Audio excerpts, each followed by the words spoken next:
परम आदरणीय परम पूज्यपाद निरंतर स्मरणीय पार ब्रह्म स्वरूप श्री सद्गुरुदेव भगवान संपूर्ण भूमंडल में विचरण करने वाले संत महापुरुष जन और यहाँ सत्संग प्रांगण में विराजमान नर व नारी के रूप में प्रभु के परम प्यारे भक्त, ये हमारा दयाल मत का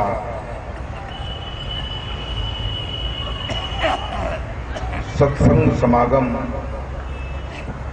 चतुर्दिवसीय सत्संग समागम है।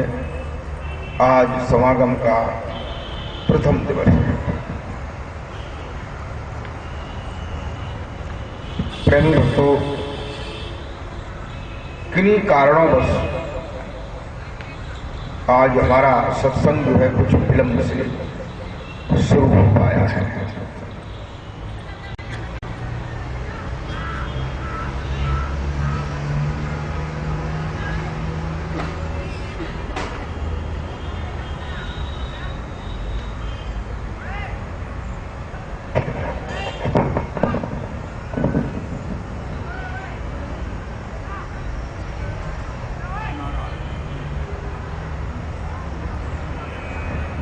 हेलो प्रेमी भक्तों, सत्संग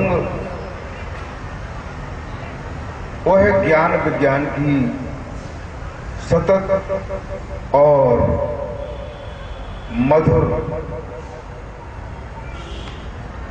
निरंतर धारा है, जिस धारा में अगर हम स्नान करते हैं तो हमारे सभी पाप जो हैं नष्ट हो जाते हैं और भक्ति का अंकुरण हो जाता है। देखो, इसी सत्संग रूपी ज्ञान गंगा में कबीर ने स्नान किया, तुलसीदास ने, दादू ने, दरिया ने, मीरा ने, सहजोबाई ने, बड़े बड़े संतों ने स्नान किया और स्नान करके अपनी शरीर रूपी गंदी चुंदरी को धो करके स्वच्छ बना लिया।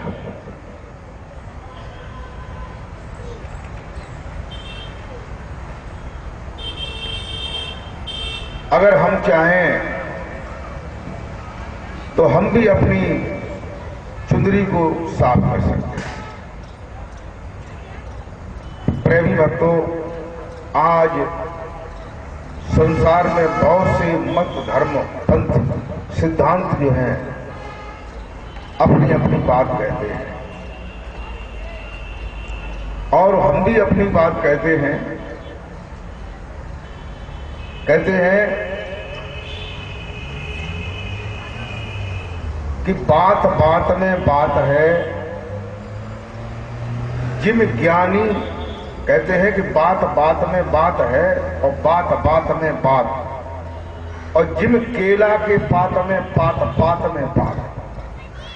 जैसे केला का जो पौधा होता है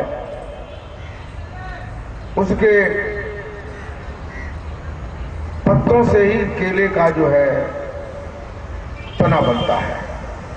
अगर उनके पातों को हम हटाते जाएं तो हटाते हटाते हटाते हटाते हटाते हटाते अंत में कुछ नहीं रहता है। कुछ नहीं का मतलब खाली, शून्य। और शून्य कहते हैं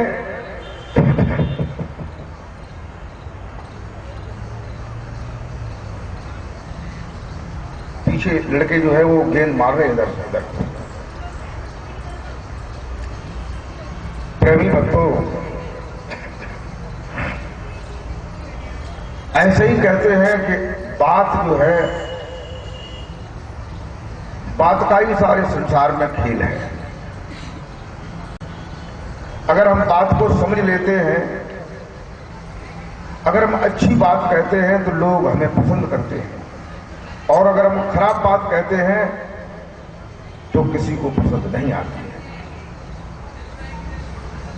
और ऐसे ही जो है संत जो अपनी वाणी सुनाया करते हैं, सत्संग सुनाया करते हैं, वो भी एक बात होती है। तो प्रेमी संतों,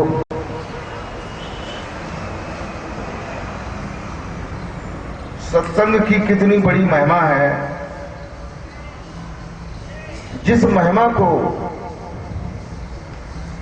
सुनाते सुनाते शेष शारदा और बड़े बड़े ऋषि जो है सुनाते चले आए, नहीं सुना पाया। महिमा को सुनाते सुनाते 4 वेद, 6 शास्त्र, 1 से 8 उपनिषद, रामायण, गीता, पुराण, बाइबल, तौरेत, बड़े बड़े ग्रंथ बन गए। ये सब संतों की ही तो वाणियां हैं जो ग्रंथों में लिखी हैं। पहले के संत जो है बता गए, अपना प्रैक्टिकल करके उन्होंने देखा, लेकिन अब हम जो है केवल उसको पढ़ते हैं और कहते हैं। संतों ने बताया है कि कहे न सुनन की बात नहीं। ये बात जो है परमात्मा को प्राप्त करने की बात है, वो केवल कहने की ही नहीं है और न केवल सुनने की है। सारी दुनिया के लोग केवल यही जानते हैं कि ये बात जो है केवल कहने की है और सुनने की है। वास्तव में परमात्मा कहीं होगा किसने देखा, प्रभु होगा किसने देखा। प्रेमी भक्तों, जितने भी हम सत्संग सुनते हैं चैनलों पर, संतों के प्रवचन सुनते हैं, कोई भी संत ये नहीं कहता है कि हम तुम्हें प्रभु से मिलाएंगे, प्रभु से मिलाएंगे, ये कोई नहीं कहता है। एक बार मैंने एक अखबार में देखा, अमर उजाला में, उसमें लिख करके आता है बीच में, भगवान प्लीज तुरंत प्रकट हो। ये कोई संस्था है वो इसको लिख करके देती है। उसके फोन नंबर भी नीचे हैं, फोन से बात करो तो वो ये बताते हैं कि भगवान प्लीज तुरंत प्रकट हो। कुछ हिंदी के हैं, कुछ इंग्लिश के हैं।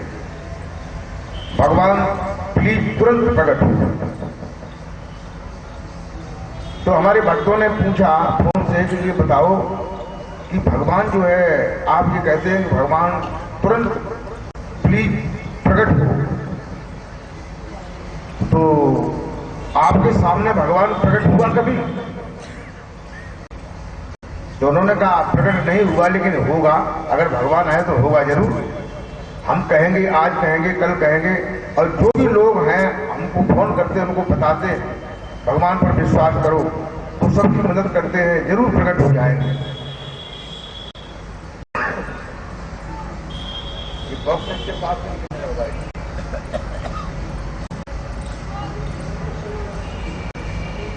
हेलो,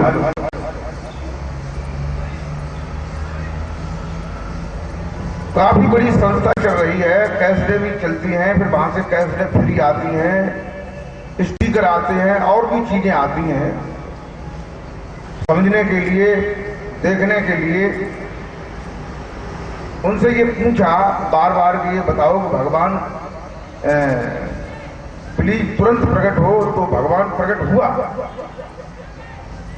कि नहीं हुआ? तो अब ये बताइए कि लोग जो है कहते हैं कि भगवान प्लीज तुरंत प्रकट हो। तुरंत मतलब जो है तुरंत ही, अभी और इसी वक्त प्रकट हो जाएगी। केवल बातों से ही लोग भगवान को प्रकट करना चाहते हैं। तो बताइए भगवान कैसे प्रकट होगा। हम जो है अपने मुख से ये कहें कि रोटी लाओ, हमको भूख लगी है, अभी रोटी लाइए, और रोटी न हो, रोटी तो बनाई जाती है, जब बनेगी सब्जी बनेगी, रोटियां बनेगी, तब वो तुम्हारे सामने आएगी। और फिर ये भगवान तो कोई रोटी सब्जी है नहीं कि हमने कहा और भगवान एकदम आ जाए। तो प्रेमी भक्तों,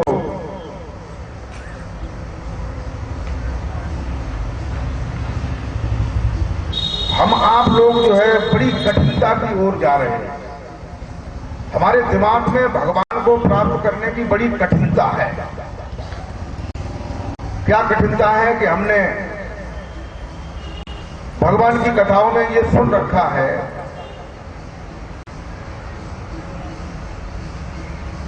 कि जब ध्रुव के पिता उत्तानपाद ने दूसरा विवाह कर लिया था, नई रानी आई, उसने स्वागत किया, उसके रूप लावण्य में राजा जो है फंस करके उसकी बात मानने लगे, बड़ी रानी से प्रेम कम किया। ध्रुव ने सोचा कि मेरी मां ये कहती है कि बच्चे का पिता पर जो है अधिकार होता है, पिता का पुत्र पर अधिकार होता है। तो ध्रुव ने सोचा कि क्यों ना मैं अपने पिता से मिलने जाऊं। ध्रुव जो है पिता से मिलने के लिए गया तो दरवाजे पर जो है द्वारपालों ने ये बताया कि तुम्हारे पिताजी का ये आदेश नहीं है कि कोई अंदर जाए, तो वो दंड देंगे।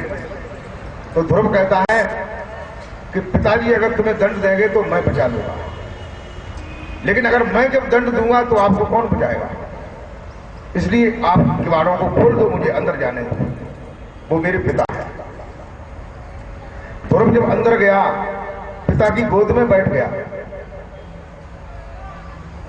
उसकी मौसी ने देखा, ईर्ष्या हो गई उसे, उसने उठ करके झलकार के उसकी बाजू पकड़ करके नीचे उतार के जमीन पर डाल दिया और ये कहा कि ये गोद तेरे लिए नहीं, ये मेरे पुत्र के लिए है, तुझे गोद में ही बैठना था तो मेरी कोख से जन्म लेता।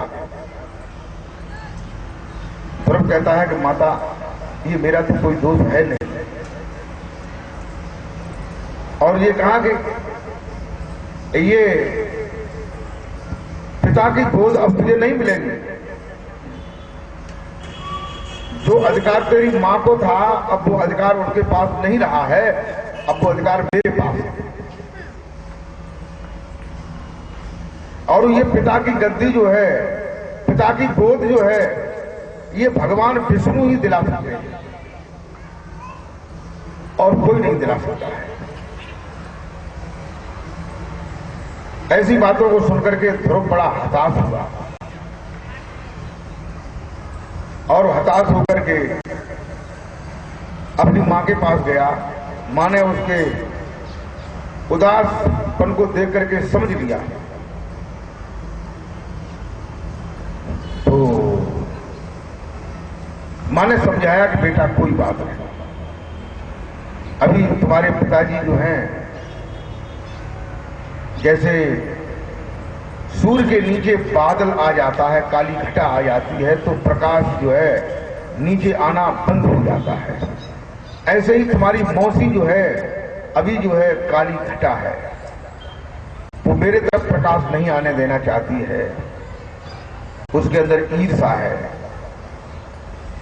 ध्रुव ने कहा कि वो माता ये भी कह रही थी कि ये पिता की गोद जो है भगवान विष्णु दिला सकते हैं। तो उन्होंने कहा हाँ बेटा। उन्होंने कहा कि पिता की गोद ही क्या, वो अपनी गोद में भी बिठा सकते। तो उन्होंने कहा मां मैं विष्णु से मिलने जाऊंगा। तो उन्होंने कहा बेटा अवश्य जाना, लेकिन अभी तुम छोटे हो। उसके मन पर जो है ये बड़ा प्रभाव पड़ा। उसकी मौसी ने कहा कि भगवान विष्णु दिलाएंगे। उनकी मां ने भी उसका समर्थन किया। घर में मूर्ति थी भगवान विष्णु की, उन्हें जाकर के दिखाया कि ये है भगवान। फिर उनकी माँ ने ये कहा कि बेटा भोजन कर लो और सो जाओ, आराम करो। भोजन किया, प्रभु सो गया। लेकिन सो क्या गया, उसे नींद तो आई नहीं, उसकी माँ सो गई। जागता रहा, उसके दिमाग में वही बातें फिर गूंजी। फिर दिमाग में वो बातें आई कि मौसी ने ये कहा कि ये पिता की गोद जो है मैं तुझे बैठना था तो मेरी कोख से जन्म लेता, या भगवान विष्णु की तपस्या कर तब ये तुझे गोद मिलेगी। बार बार जब ये दिमाग में आई तो ध्रुव जो है अपनी मां के साथ लेटा हुआ था, उठ खड़ा हुआ, भगवान विष्णु के मंदिर में गया और प्रार्थना करने लगा कि हे भगवान विष्णु, मेरी मां मेरे बिना कैसे रहेगी, ये तुम्हारी जिम्मेदारी है और मैं तुम्हारे पास आ रहा हूं। मुझे ये नहीं मालूम तुम कहां रहते हो, लेकिन फिर भी मैं आ रहा हूं। देखो, जिसके हृदय में आकांक्षा होती है, गुरुजी ने नाम दिया, भजन करने को बताया कि भजन करना, और हम रात को जो है हमारी आंख खुली और देह में शरीर में आलस भरी हुई है तो थोड़ी सी अंगड़ाई ली और ये कहा कि चलो कोई बात नहीं, कल भजन करेंगे। दिमाग बदल गया, फिर सो गए। दूसरे दिन में बातचीत की, दिन में विचार किया कि देखो आज मैं सो गया, आज मैं जरूर भजन करूंगा। देखो गुरुजी ने कहा कम से कम 1 घंटे भजन करना। फिर रात को उठे, घड़ी देखी कि अभी तो काफी टाइम है, सवेरा भी काफी दूर है और भजन क्या, आप भजन तो करते ही रहेंगे, गुरुजी ने बता दिया, आप तो जानकारी हो गई मुझे। क्योंकि फिर देखेंगे अब ऐसा है, अभी मच्छर ज्यादा लग रहे हैं, थोड़ा सा ठंडी पड़ जाएगी तो फिर कपड़े ओढ़ करके फिर आराम से गर्मी नहीं लगेगी और भजन किया करेंगे। फिर दिमाग बदल गया। तो देखो, हट की भी आवश्यकता पड़ती है, यहां हट की आवश्यकता है। कहते हैं अति सर्वत्रम वर्जिते, अति जो है हर जगह वर्जित बताया जाता है, हर जगह जो है अति वर्जित बताया जाता है, नेट बताया जाता है, हर जगह अति नहीं करना चाहिए। कबीर साहब कहते हैं कि अति का भला न बोलना, अति की भली न चूक, और अति का भला न बरसना, अति की भली न धूप। कहते हैं कि अति का भला न बोलना, ज्यादा बोलना भी अच्छा नहीं होता है कि ज्यादा बातें करोगे तो कहां से बातें लाओगे, फिर झूठी झूठी बातें करोगे। किसी आदमी से बात करोगे, अपनी बात को जमाने के लिए, बैठाने के लिए आदमी उससे झूठी बोलता है कि हम वहां गए तो हमने हाथी की टांग पकड़ करके उसको फेंक दिया, और ये अंदाज नहीं लगाया कि हाथी कितना बड़ा होता है, कितना वजन होता है, कैसे तुम फेंक लोगे। झूठ उतनी भी कहो जितनी झूठ चल जाए, और फिर झूठ न कहो तो क्या, लेकिन आदमी जो है बिना झूठ के नहीं रहता। प्रेमी भक्तों,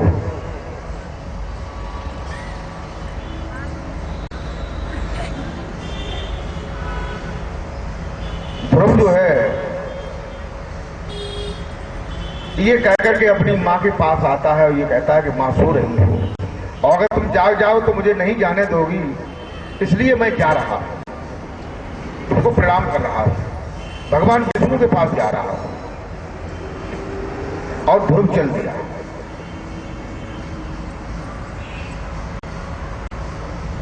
प्रेमी भक्तों, रास्ते में उसे चोर मिल गए, उन्होंने पकड़ लिया। ये सोचा कि ये कोई राजा का लड़का है, राजकुमार है, काफी जेवरात, अच्छे अच्छे वस्त्रों को पहने हुए है, तो जेवरातों को उतार लिया, उनके जो आभूषण सुंदर से थे वो भी उतार लिए, और बदमाशों ने ये सोचा कि ये किसी राजा का लड़का है, अगर इसने कह दिया तो हम तुम जो है परेशान हो जाएंगे, मारे जाएंगे, पकड़ जाएंगे, इसलिए इसको खत्म करो। उधर जो है भगवान विष्णु और लक्ष्मी देख रहे हैं कि मेरा भक्त आ रहा है और भक्त पर क्या संकट आ रहा है। लक्ष्मी जी वहां आकर के उसकी मदद करने लगती है। सर्प बन करके जो है उन चोरों को डसने लगती हैं, वो मर जाते हैं। फिर आगे आता है,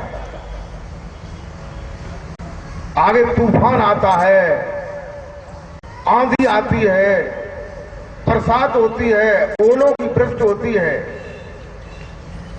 सामने पानी ही पानी हो जाता है।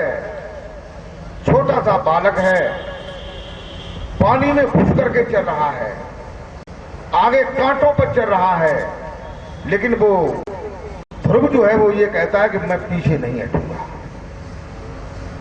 कहते हैं रोजाना सोचते हैं कि भजन करेंगे और फिर भजन नहीं होता है, तो क्यों नहीं होता है कि तुम्हारे अंदर हट नहीं है, इसके लिए हट नहीं है। इसके लिए तुम हट करो कि मुझे भजन करना है और जरूर करना है, आज मैं जरूर भजन करूंगा, तो आप करने लगेंगे। ऐसे ही जो है ध्रुव हट पड़ गया और भगवान को ढूंढने के लिए चल दिया। अंत में जब भगवान विष्णु ने ये समझा कि ये अभी इसे ज्ञान भी नहीं कि मेरा कौन से नाम का स्मरण करेगा और ये मुझसे मिलने आ रहा है, कहते हैं कि चलन चलन सब कोई कहे हमें अंदेश हो और नाम न जाने गांव को पहुंचेगा कई ठौर। न मुझे न इसे ये मालूम है कि मैं कहां रहता हूं और न इसे ये मालूम है कि मेरा वास्तविक नाम क्या है, जिस नाम के स्मरण करने से